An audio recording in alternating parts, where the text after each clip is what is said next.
Imagine leaving your local grocery store. You leave your cart in the little corral and walk to your car. On your way, you notice someone leaving their cart in the middle of the parking lot. Would you consider them immoral for leaving their shopping cart? This is called the shopping cart theory. So what is that? Well, in 2020, an anonymous post was made to 4chan reading: "The shopping cart is the ultimate litmus test for whether a person is capable of self-governing. To return the shopping cart is an easy, convenient task, and one which we all recognize is the correct, appropriate thing to do. To return the shopping cart is objectively right. There are no situations other than dire emergencies in which a person is not able to return their cart. Simultaneously, it is not illegal to abandon your shopping cart. Therefore, the shopping cart presents itself as the apex example of whether a person will do what is right without being forced to do it. No one will punish you for not returning the shopping cart. No one will fine you or kill you for not returning the shopping cart. You gain nothing by returning the shopping cart. You must return the shopping cart out of goodness of your own heart. You must return the shopping cart because it's the right thing to do, because it's correct. A person who is unable to do this is no better than an animal, an absolute savage who can only be made to do what is right by threatening them with a law and the force that stands behind it. The shopping cart is what determines whether a person is a good or bad member of society. And the biggest reason this random post on 4chan got so viral is the part of self-governing.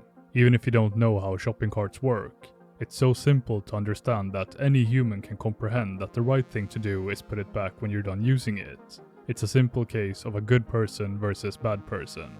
You're a good person if you return the shopping cart, and a bad person if you leave it. But life is never that simple.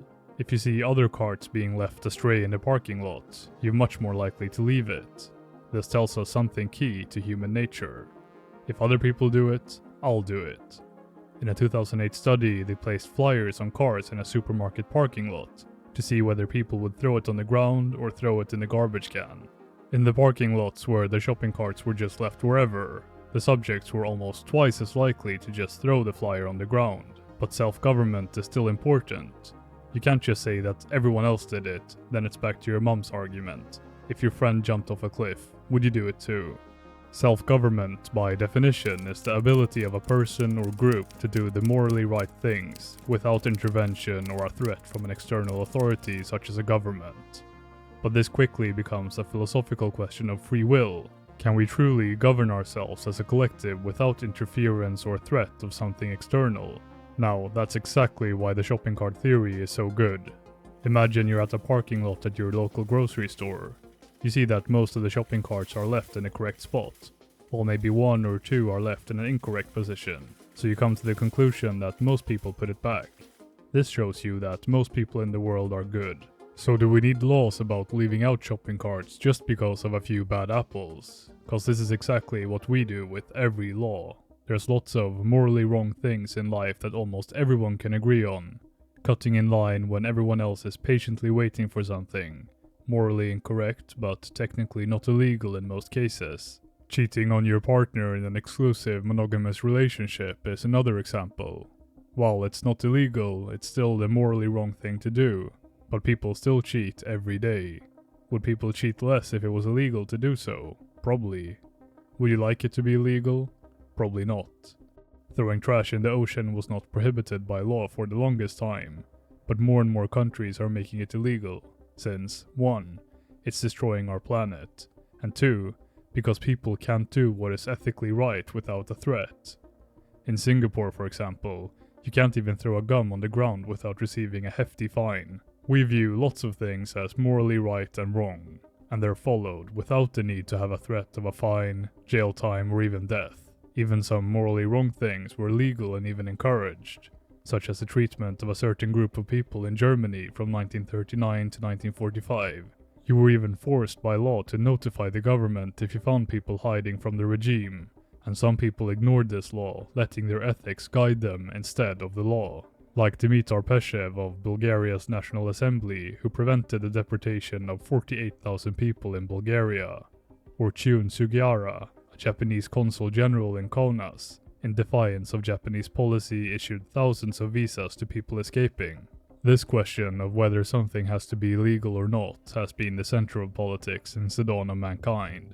And there are two polar opposites in this line of thinking: anarchists and authoritarians. Anarchists advocate for self-governance as a core principle of their ideology, arguing against the need for a state or centralized authority.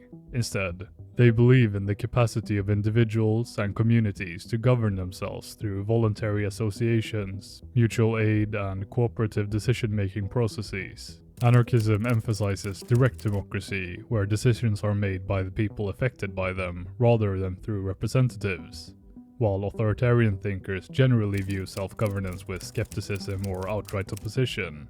From their perspective, self-governance poses several challenges to the ideas of authoritarianism. It stems from their emphasis on order, stability, hierarchy, and efficiency, which they believe can only be achieved through a strong, centralized authority. They view self-governance as incompatible with these goals, potentially leading to chaos, inefficiency, and weakened national unity. But both anarchism and authoritarianism are extreme examples. In anarchism, it's still going to be the bad people ruining it for the good people. And in authoritarian rule, the good people will also have a really bad time. So finding a middle ground is probably more ideal. But it still doesn't answer the question: what makes something illegal and just morally incorrect? Is it the consequences of their actions? If so, wouldn't cheating on a 20-year marriage carry a higher punishment than stealing $100? I don't have the answer to this question. I just make YouTube videos. It's up to our elected officials to decide that. But what I do know is that it's important to have our own ethics, not necessarily just looking up the laws and seeing what's illegal and legal, and let that guide our ethics. Then we become the animals described in the 4chan post. We should of course follow the laws, but also commit to our own ethics and see for ourselves what is right and wrong. This is why it's so important to have a moral compass as a sole individual, not from any authority, but it needs to come from yourself and your own experiences, guided by empathy and logic. As Albert Camus said, a man without ethics is a wild beast loosened upon this world. So the TLDR, the shopping cart theory, could be described as the apex example of what is right, and so very wrong with free will, according to some people. So the next time you see a person just leaving their shopping cart, you know that they're either 1. In a dire emergency or disabled in some way, or 2. They're incapable of self-governance, and according to the anonymous 4chan poster, a person who is no better than an animal, an absolute savage who can only be made to do what is right by threatening them with the law and the force that stands behind it.